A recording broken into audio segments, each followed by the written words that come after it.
Fala bem alto comigo: ouvintes, recebam a paz do Senhor Jesus Cristo.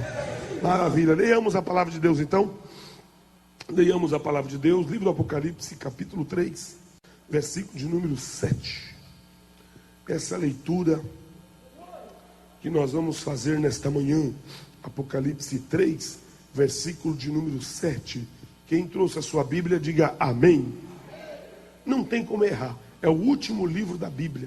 Diz assim: e ao anjo da igreja que está em Filadélfia escreve: isto diz o que é santo, o que é verdadeiro, o que tem a chave de Davi, o que abre e ninguém...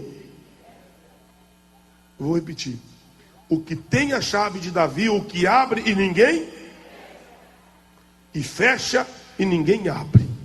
Repete comigo só esse trecho aqui, repete comigo: o que tem a chave de Davi, o que abre e ninguém fecha. Querido Deus maravilhoso, eterno Pai, vem, Senhor Jesus, nesta manhã, abençoa o teu povo, abençoa a tua igreja, abençoa os teus servos, meu Deus, meu Pai, abençoa-nos, Senhor, de uma forma maravilhosa, através da mensagem, através da tua palavra. Senhor, eu te peço, em o nome de Jesus, abençoa. Amém, amém. Tome os vossos assentos, as mãos livres, ofereça a Deus aplausos, com glória, com aleluia, com línguas estranhas. Meus amados irmãos, só para contextualizar aqui o texto, Jesus aparece para João na ilha de Patmos. João estava exilado na ilha de Patmos. Tentaram matar João, não conseguiram. Segundo diz uma tradição, que o jogaram dentro de um tacho com azeite fervendo e acharam que acabariam com ele, mas ele não, sofreu o dano do azeite fervendo. Ao contrário, andou por cima daquele azeite fervendo.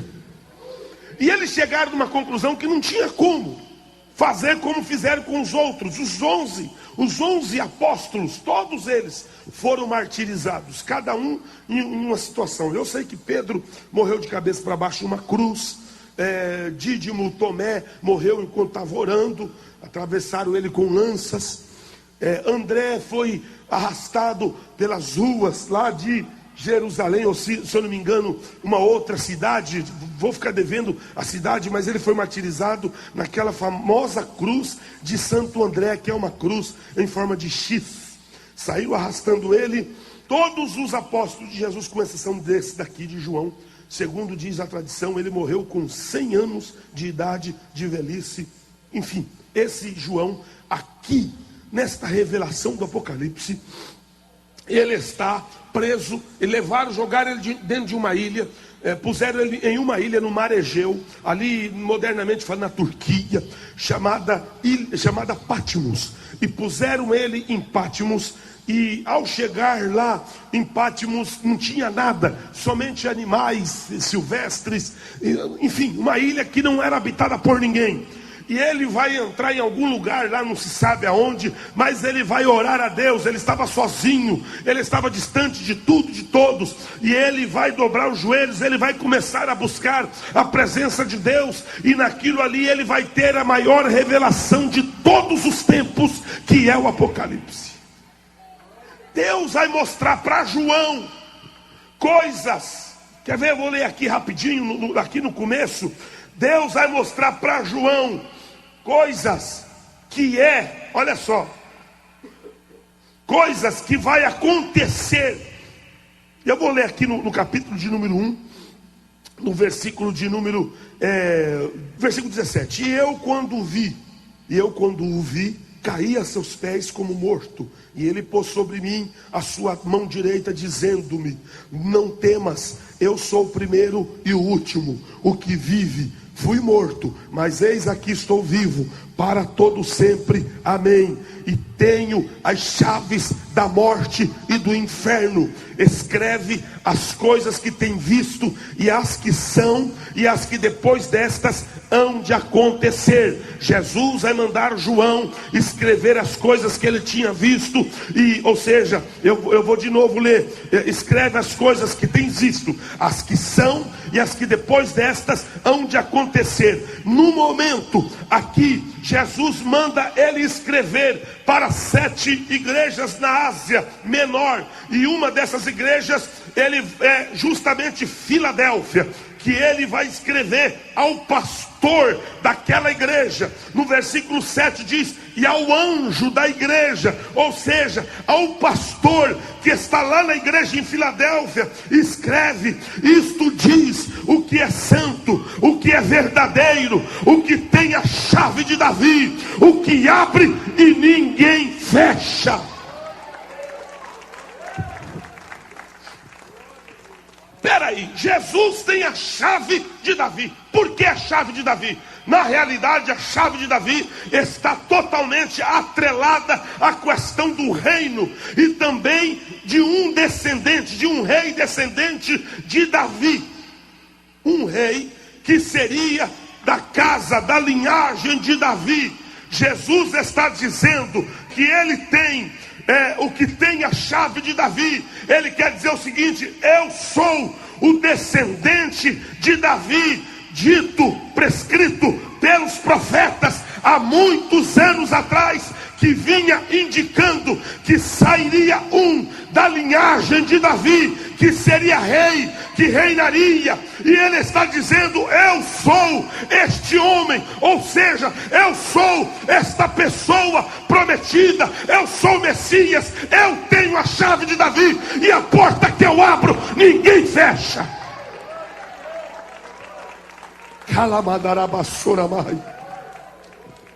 O Davi vai dizer assim, na sua oração, ele desejou fazer um templo para Deus. E a Bíblia diz que Deus vai dizer com ele assim, vai conversar com ele dizendo: Davi, você não me fará templo, eu vou fazer templo para você. Davi queria fazer um templo, ou seja, a ideia era o seguinte, era trazer Deus para dentro do templo. Aí Deus vai dizer assim: nunca isso aconteceu. É claro que a ideia do templo era justamente para reunir o povo fiel a Deus. Naquela época, o costume daquela época era oferecer sacrifícios a Deus. E Davi está tentando fazer um templo. E a Bíblia diz que Deus vai mandar um profeta até ele dizendo: você não vai me fazer templo. Não, você não vai me fazer templo. Uma, porque tu é homem de sangue, você guerreou muito, matou muita gente. Não quero que você, um que vai sair da sua linhagem, me fará templo. Olha, esse um que sairá da tua linhagem me fará templo. Deus, num primeiro momento a gente lendo, a impressão que se passa é justamente Salomão. Claro, Salomão depois veio e de fato ele vai construir um templo, ele vai fazer um templo. Mas quando Deus vai dizer, na realidade a gente percebe na leitura, na entrelinhas, que Deus está dizendo que da linhagem dele vai sair um que vai levantar. Na realidade não era um templo, era um reino, porque Deus vai dizer na contramão: olha, você quer me fazer um templo, e eu vou te dar um nome, eu vou te fazer de você nome, eu vou nominar você, você será grande, ou seja, a tua descendência possuirá a linhagem de Davi. Meus amados irmãos, era da tribo de Judá, aquele mesmo que quando Jacó, nos últimos dias de vida dele, chamou todos os seus moços, todos os seus 12 filhos, e começou a abençoar um por um, e aquela bênção que Jacó vai dar em cada filho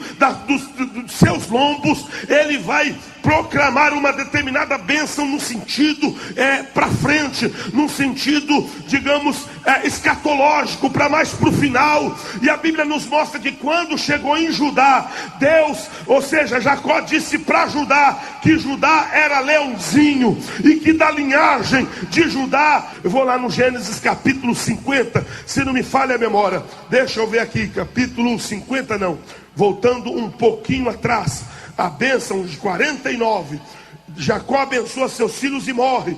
Lá em Judá, versículo 8, diz assim: Judá, a ti te louvarão os teus irmãos, a tua mão será sobre o pescoço dos teus inimigos, os filhos de teu pai a ti se inclinarão. Judá é um leãozinho, da presa subiste, filho meu, encurva-se e deita como leão, e como leão velho, quem o despertará? Versículo 10, o cetro, ou seja, o reinado não se arredará de Judá, nem o legislador dentre seus pés, até que venha Siló, e a ele se congregarão os povos. Esta passagem é uma passagem profética. Ele está dizendo que da linhagem de Judá não faltaria legislador, ou seja, alguém que reinasse, e dentre os pés de todos aqueles que viriam da linhagem de Judá. Aí ele vai dizer assim, Jacó, até que venha Siló. A maioria dos estudiosos defendem que Siló aqui é uma representação do grande Messias que viria depois, e a ele se congregarão os povos. Por isso que Jesus está dizendo: eu tenho a chave de Davi, eu vim para reinar, eu sou rei, vou reinar, e a porta que eu vou abrir, ninguém terá capacidade de fechá-la.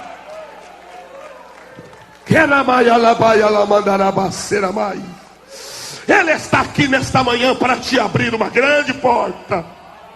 Aleluia.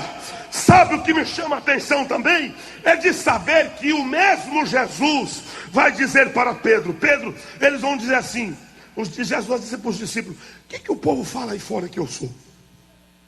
Uns diz, aí um vai, Senhor, uns dizem que tu é Elias, outros dizem que tu é o Jeremias, e cada um fala uma história.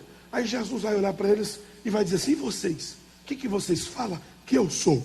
Aí Pedro, ele era o líder da turma, tomou a frente e disse: olha, Senhor, para mim tu és o Cristo, o Filho do Deus vivo. Aí Jesus olhou para ele e disse assim: bem-aventurado és tu, feliz é você, Pedro, filho de Jonas, porque quem te revelou isso não foi a carne, mas foi o Espírito de meu Pai. E eu vou dizer o seguinte: pela autoridade desta tua palavra, esta firmeza desta palavra, ou seja, pela autoridade desta palavra, esta palavra é rocha, esta palavra é firme, esta palavra equivale a uma pedra. Pela autoridade desta palavra, eu vou dizer uma coisa: a minha igreja será edificada. E eu vou dizer outra coisa: as portas do inferno não vai suportar a igreja.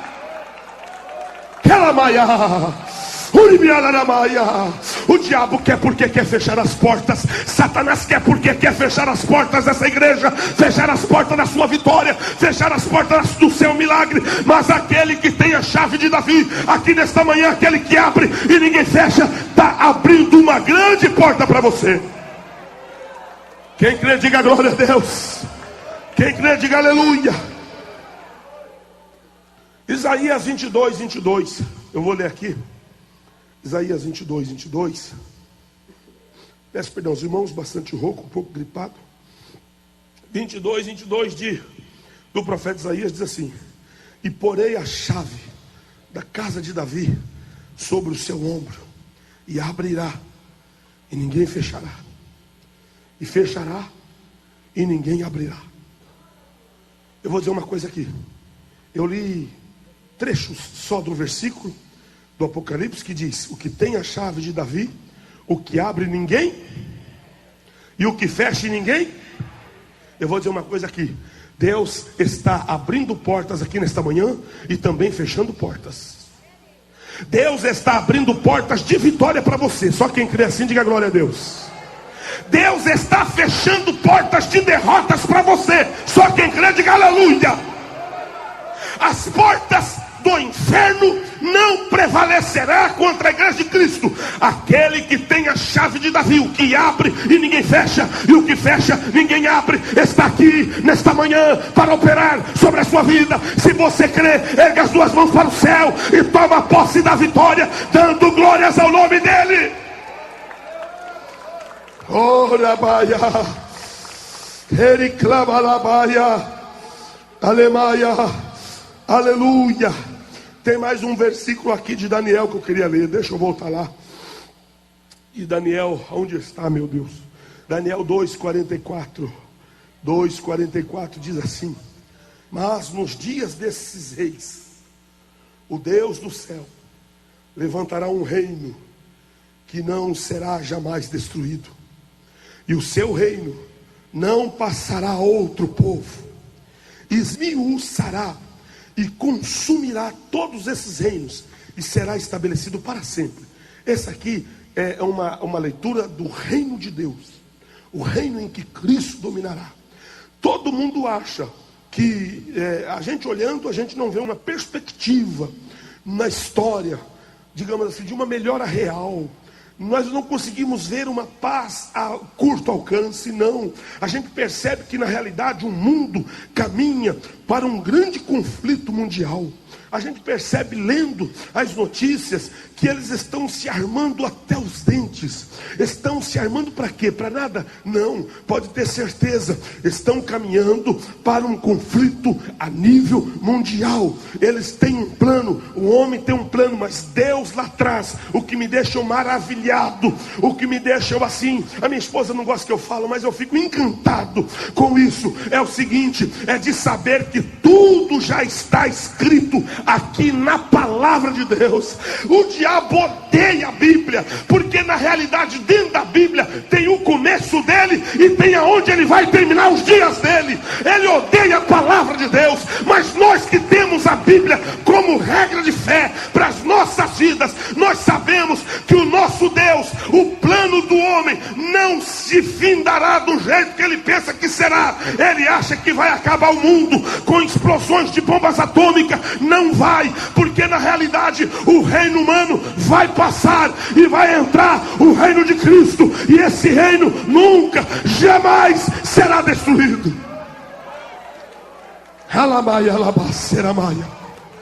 O comunismo não vai dominar, a democracia também não vai dominar, o presidencialismo não vai dominar. O que vai dominar é Cristo, é o reino teocrático, é o reino celestial. Ah, meus amados irmãos, Daniel, Deus mostrando para Daniel diz, mas nos dias desses reis, qual os reis?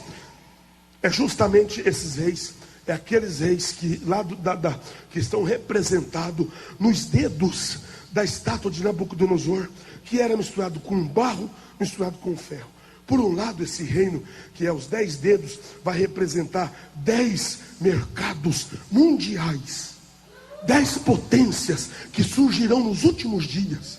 Por um lado serão fortes, por outro lado serão frágeis. Aí a Bíblia diz que de repente, do nada, veio uma pedra, sem auxílio de mão, ou seja, ninguém jogou aquela pedra surgiu do nada e bateu bem no pé da estátua, e diz a Bíblia que aquela estátua se desmanchou-se, e aquela pedra cresceu e se tornou, aqui no caso, o Daniel dando a interpretação para o rei, ele vai dizer, mas nos dias desses reis, o Deus do céu levantará um reino que jamais será destruído, e esse reino não passará a outro povo, esmiuçará e consumirá todos os reinos humanos, e esse reino será estabelecido para sempre, o reino teocrático, tendo Cristo como Senhor, e por isso que ele é o descendente de Davi, o que tem a chave de Davi. Ó, para encerrar aqui, nosso horário não nos deixa ir mais além. Apocalipse 19.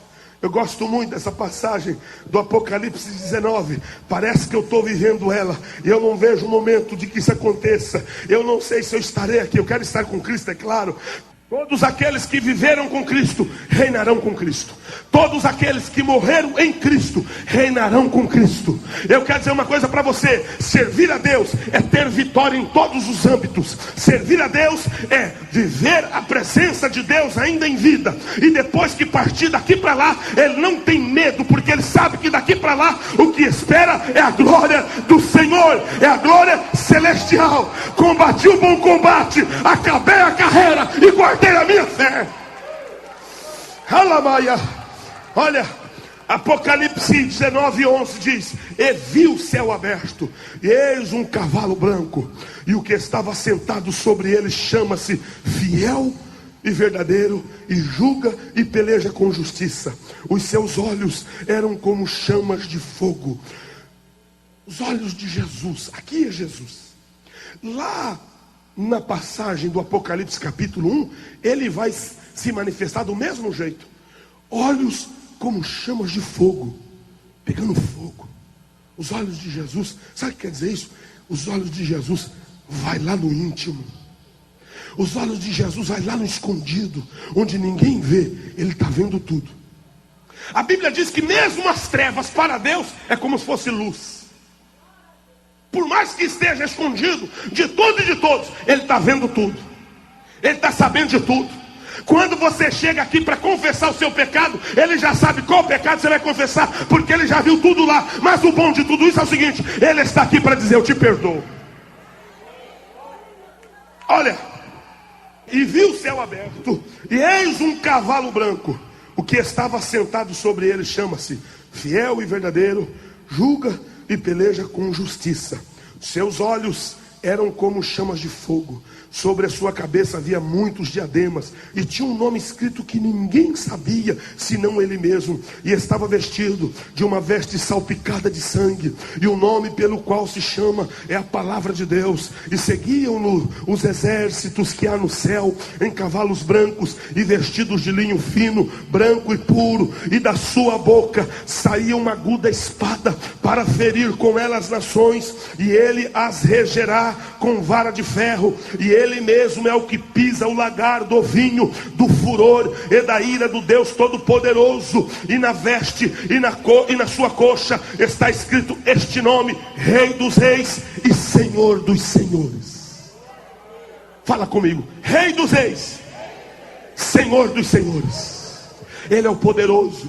Você que está aqui nesta manhã se sentindo meio assim, sabe, se sentindo meio para baixo, se sentindo derrotado ou derrotada, eu quero que você compreenda que você serve um Deus vivo.